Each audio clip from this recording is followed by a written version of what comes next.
Yeah, and talking about staff, just a few months ago, we got a research study, Effects of Employees' Opportunity to Influence In-Store Music on Sales, published in Journal Retailing and Consumer Services.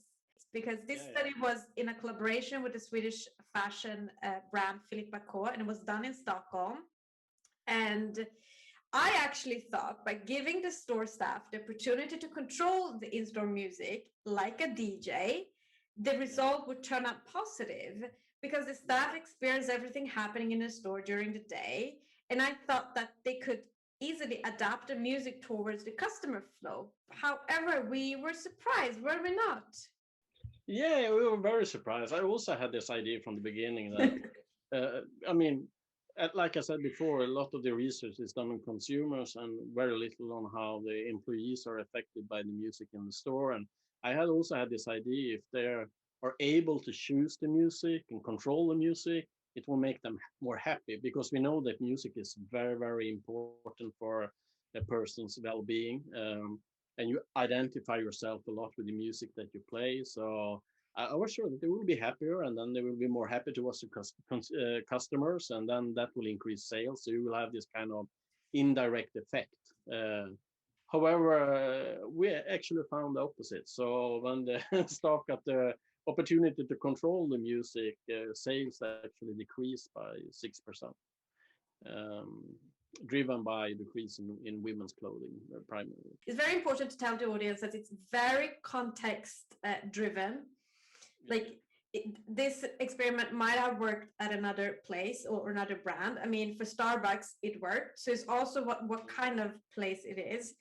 yeah, My analysis would be probably that the staff probably had a lot of other things to control, that this could have become like a distraction.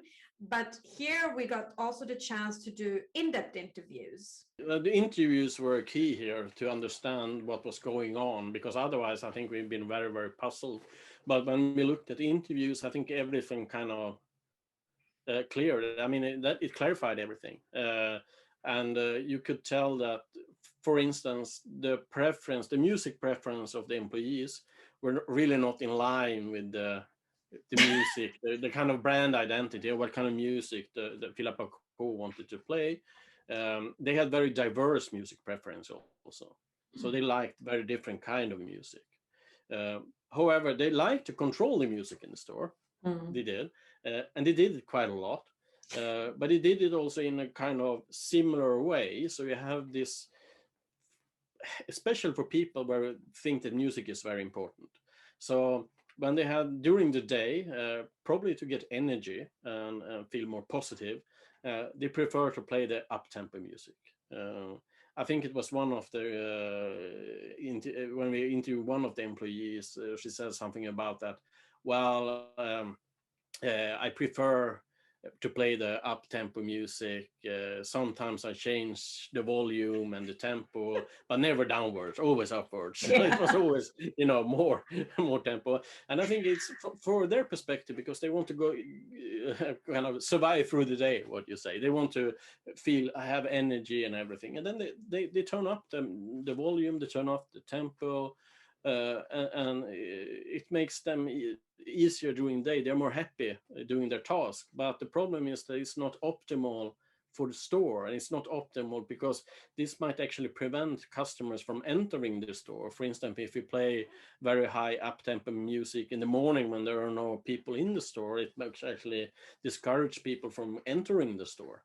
Who wants So to go into a discotheque standing exactly, by yeah. themselves? Or yeah, and we know also there are also a lot of studies that have found that if you play music with lower tempo, people move slower through the store, and then they can actually buy more, and they spend more time in the store and then buy more. So yeah, so I think that was driving the effects here. But it's interesting, and it also says something about that. Well, if you own a chain, you should actually be very, very careful to letting your employees control the music in the store because it can actually have a negative effect on sales.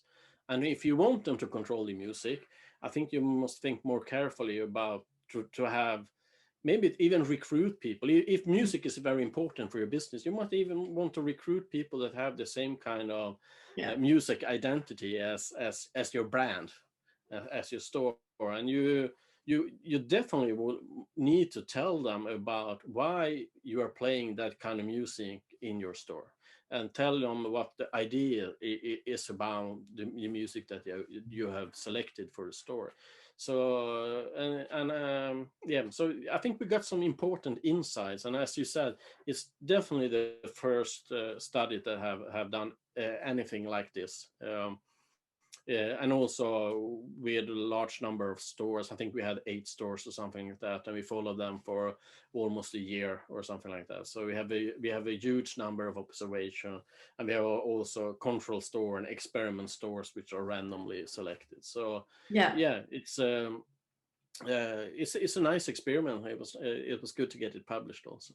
Yeah, well, it's also interesting because everything else that comes from above, I always say this one with Philippa Co, is that if I walk into the store and would go to the sales manager and say, I think this shirt is too expensive, they would say, well, maybe you're not our client, you can go, you know, to the cheaper stores. Or if I would go in and say, I don't like this color, etc., etc., it's set, right? Yeah. Well, I know some of the interviews I did, if the customers would maybe say it's too loud or it's too pumpy, they would actually go and change it. Yeah. Because they felt it didn't fit the customers. So that was one of it. And I think it's important for brands to understand that you need to be transparent. You need to understand what is the music's purpose in the store. Be transparent and teach your staff about it. And just as you say, recruit people. And if not, what I saw in a psychology way is that there's 3 kind of people. Either there are extroverts, which like me, like they get really crazy when it's wrong and they want to fix it. Or there's the ones that are more like, okay, I accept it. And then there are ones that just shut it down.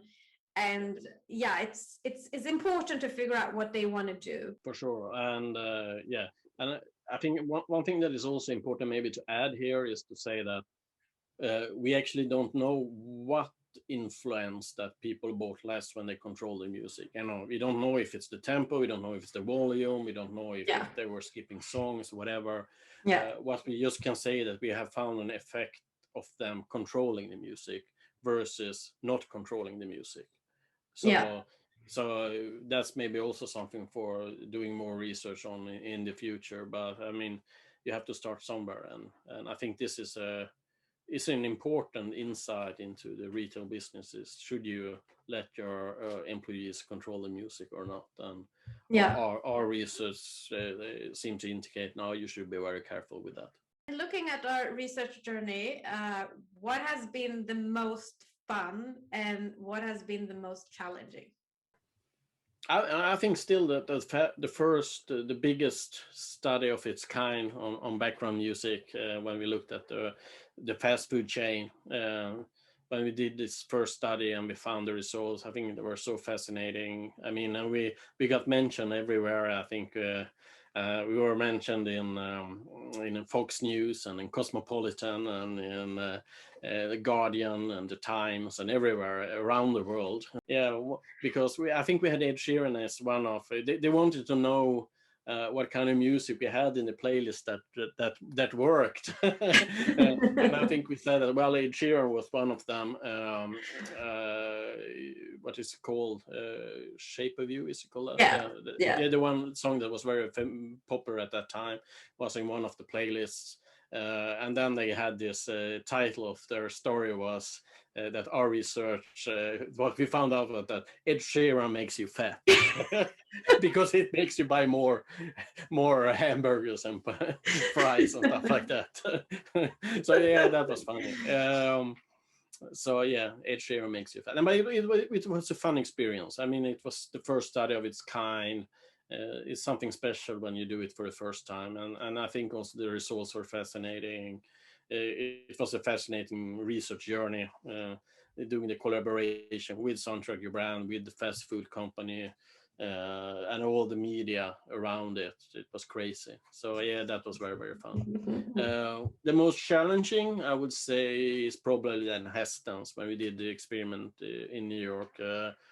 And probably just because we were at, I was in Stockholm, and the experiment was conducted in New York, in another continent. And I mean, it's hard. I probably underestimated all the difficulties that could arise when you're doing experiments on another continent. And I think I learned a lot from it. I think we all learned a lot from it. And hopefully, if I have some ideas about doing research in different locations in the future. And yeah, hopefully I learned something from that experiment, because that was challenging. The thing is that's also something you have to realize when you're doing this kind of field experiments, that you have to really think carefully before you're doing it, because then it's kind of no retreat, no surrender. I mean, when you have done the research you have, and it's so easy to get something wrong. It's so easy, even if you think about it carefully.